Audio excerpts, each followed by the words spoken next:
भारत की शिक्षा प्रणाली और व्यवस्था को लेकर समय समय पर इसमें बदलाव को लेकर प्रश्न उठते रहे हैं। शिक्षा के बाजारीकरण ने शिक्षा को सामान्य लोगों से दूर कर दिया है, साथ ही महंगी भी हो गई है। देश में बहुत से ऐसे लोग और संस्थाएं हैं जो शिक्षा की गुणवत्ता में सुधार हो, समयानुकूल हो, इसके प्रयास कर रहे हैं। परेश पाठक पिछले 20 वर्षों से भी अधिक समय से व्यवहारिक एवं गैर शिक्षा कार्यक्रम के अंतर्गत मेरे सपनों का विद्यालय कैसा हो, अपने गुरुकुल डॉक्टर सावित्री पाठक सामाजिक एवं शैक्षणिक संस्थान के माध्यम से विद्यार्थियों में सकारात्मक एवं क्रांतिकारी बदलाव ला रहे हैं। परेश पाठक क्या संदेश दे रहे हैं, जरा ध्यान दें।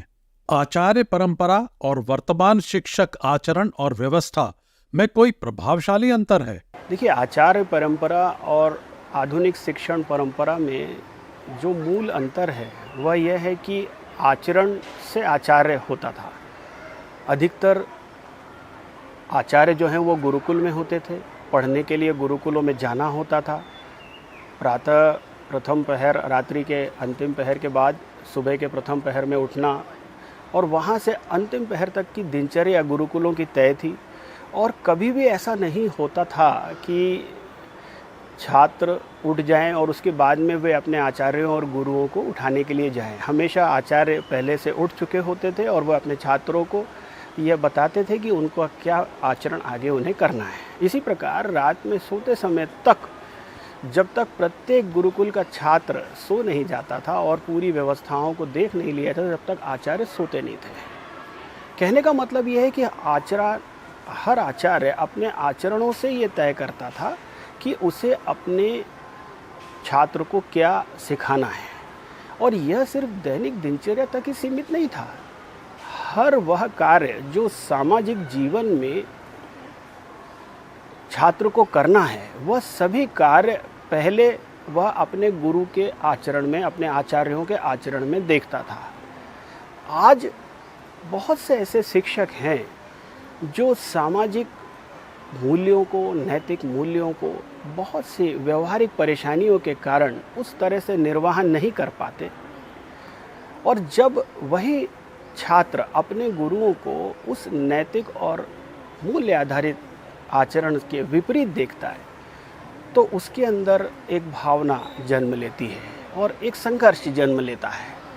और कमोबेश यही स्थिति है कि आज हर शिक्षक आचार्य नहीं बन पाता, हर शिक्षक गुरु नहीं बन पाता, या यूँ कहें कि हर शिक्षक में छात्र गुरु या आचार्य नहीं देख पाता।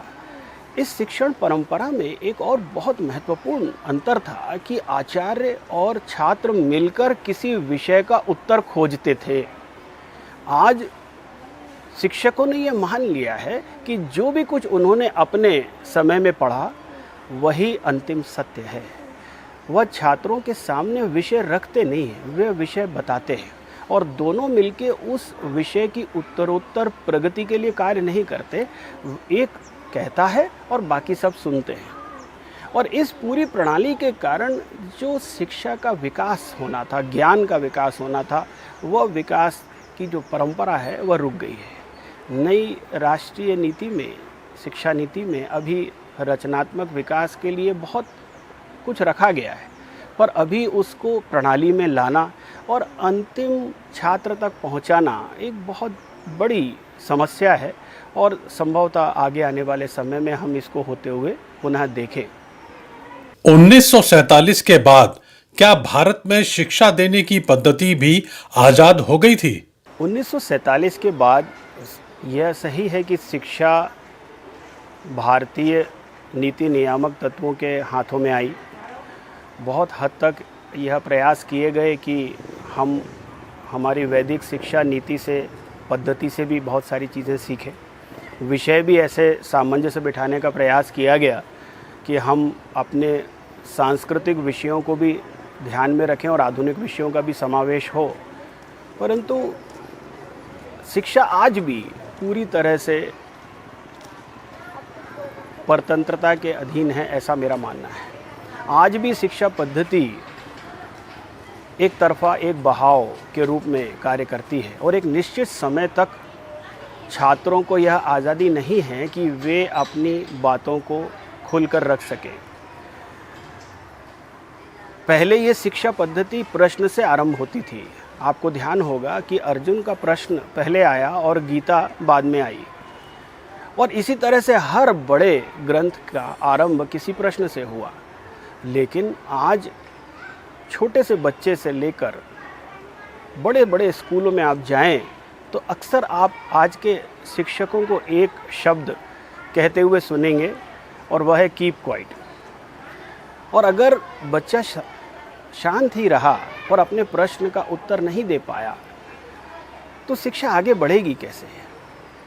आप अगर इसका प्रश्न समाज में खोजने जाएं तो आपको आंकड़ों में पता चलेगा कि जो बच्चे अपना प्रश्न नहीं पूछ पाए वह अपनी जिज्ञासा लेकर शिक्षा से विमुख हो गए। जो बच्चे अपना प्रश्न नहीं पूछ पाए उन्होंने आपकी बातों को सुना, ज़रूरत पड़ने पर रट के आपका जवाब भी दे दिया, लेकिन उस शिक्षा से कुछ पा नहीं पाए। समग्र व्यक्तित्व का विकास राष्ट्रवाद की परिधि में आता है। समग्र व्यक्तित्व विकास एक बहुत बड़ा विषय है। ऐसे विषय में बहुत सारे विषयों का समावेश है। एक छोटा सा बच्चा जब उससे हम लोग बात करते हैं तो वो कहता है कि हम खेलना चाहते हैं, हम नाचना चाहते हैं, हम यूट्यूबर बनना चाहते हैं। एक बहुत छोटी छोटी हरकतों को वो समाज को दिखाना चाहता है। ऐसे बहुत से वीडियोस आप देखेंगे। लेकिन एक निश्चित समय की बाद उसके दिमाग में 4 या 5 ही शब्द होते हैं। वो डॉक्टर, इंजीनियर, वकील, सीए, डॉक्टर। ये सब चीज़ें करते समय उसकी सोच प्रभावित कैसे हुई और इस सोच के ऊपर किसने अपना आवरण बिछा दिया? ऐसे समय में जब उसके सपने ख़त्म होते गए और उसके ऊपर उससे बड़ों ने या समाज के दूसरे ठेकेदारों ने अपने सपने उस तक पहुंचा दिए, तो वह विकास क्या समग्र व्यक्तित्व का विकास कहलाया? नहीं।